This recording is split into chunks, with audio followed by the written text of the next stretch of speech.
Welcome to Simplified UPSC by PPP, where we listen, learn, and grow together. Detailed notes in English and Hindi, plus practice questions for prelims and mains, only on our Telegram channel. Link in description. Want early access to all videos of this series? Join our paid Telegram group for just 499 rupees.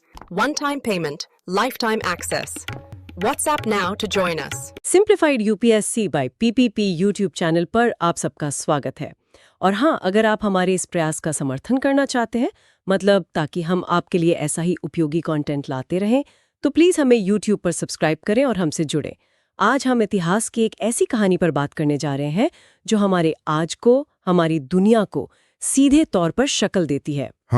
हम बात कर रहे हैं NCERT class 10 के पहले chapter की, Europe में राष्ट्रवाद का उदय। एक बहुत ही जरूरी टॉपिक है, खासकर यूपीएससी की तैयारी के लिए। बिल्कुल, हमारा मकसद ये समझना है कि ये देश या राष्ट्र राज्य का जो आइडिया आज हम जानते हैं वो आखिर बना कैसे। ये विचार महलों में रहने वाले राजाओं और उनके साम्राज्यों की जगह कैसे ले पाया। और इसकी शुरुआत बड़ी दिलचस्प बात है, एक सपने से होती है। हाँ, वो फ्रेडरिक सोरियो की पेंटिंग्स। बिल्कुल, 1848 में फ्रांसीसी कलाकार फ्रेडरिक सोरियो ने 4 पेंटिंग्स बनाई और पहली पेंटिंग में उन्होंने एक ऐसी दुनिया की कल्पना की जिसमें यूरोप और अमेरिका के लोग एक लंबी लाइन में स्टैच्यू ऑफ लिबर्टी को सलाम करते हुए गुजर रहे हैं। हाँ, और ये एक ऐसी दुनिया का सपना था जो लोकतांत्रिक और सामाजिक गणराज्यों से बनी हो। उस वक्त के लिए ये बहुत बड़ी एक क्रांतिकारी सोच थी। तो यहीं से सवाल उठता है कि एक राष्ट्र होता क्या है। उस समय तो ये बिल्कुल नया विचार था। सही बात है, और इसको फ्रांसीसी दार्शनिक अर्नस्ट रेनन ने बहुत खूबसूरती से समझाया।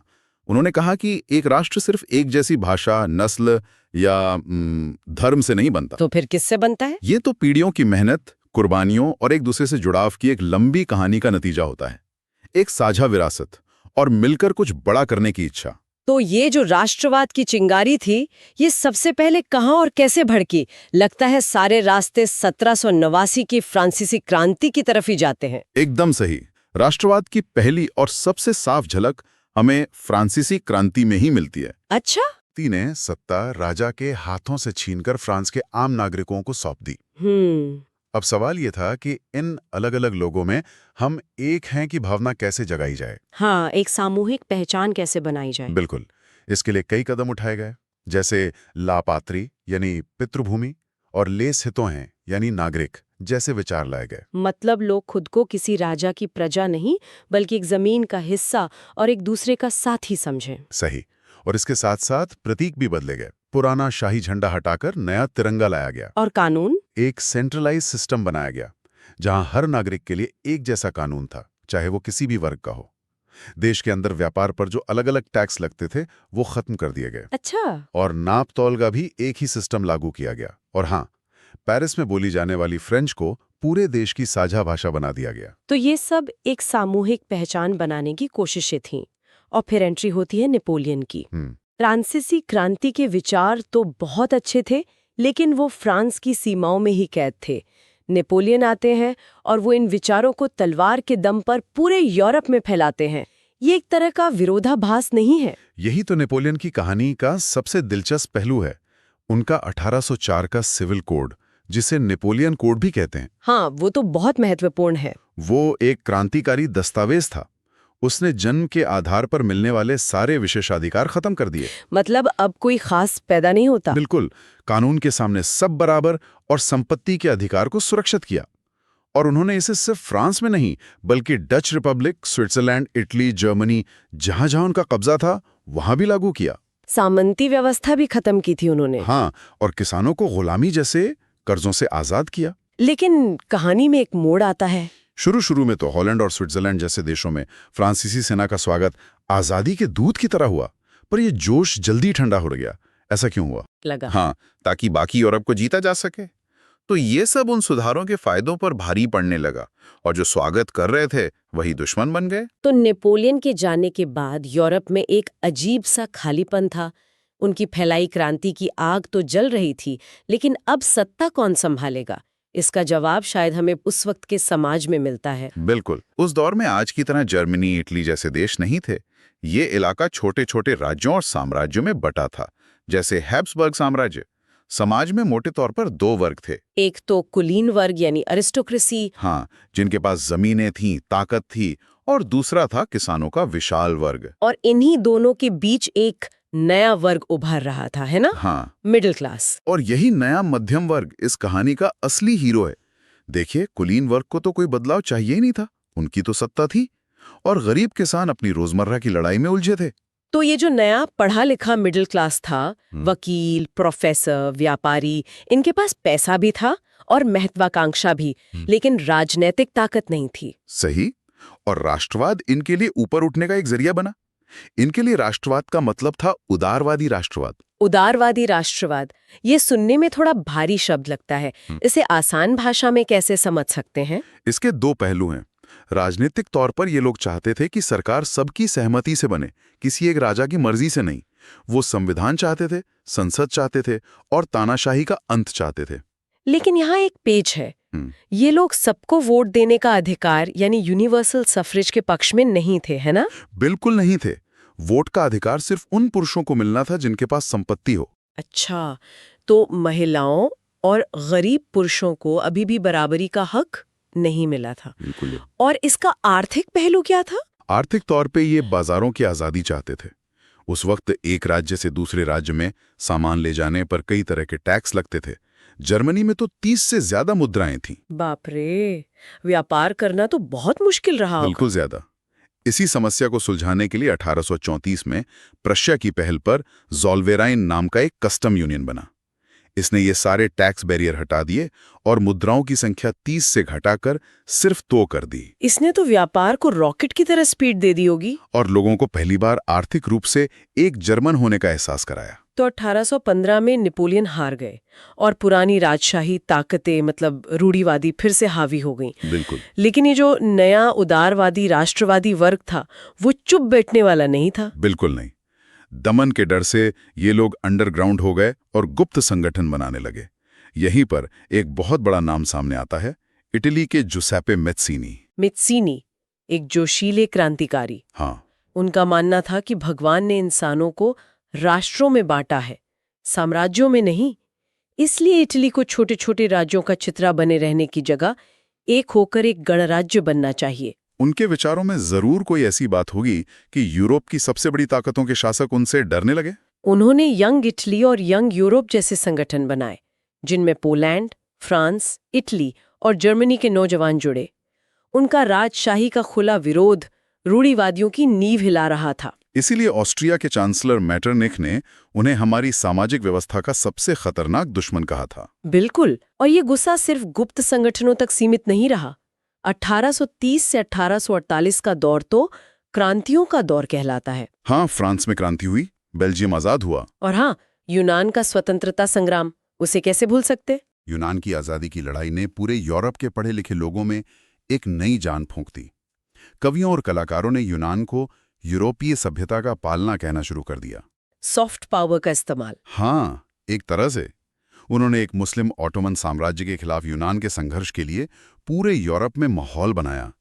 और आखिरकार 1832 की संधि ने यूनान को एक आजाद देश के रूप में मान्यता दी।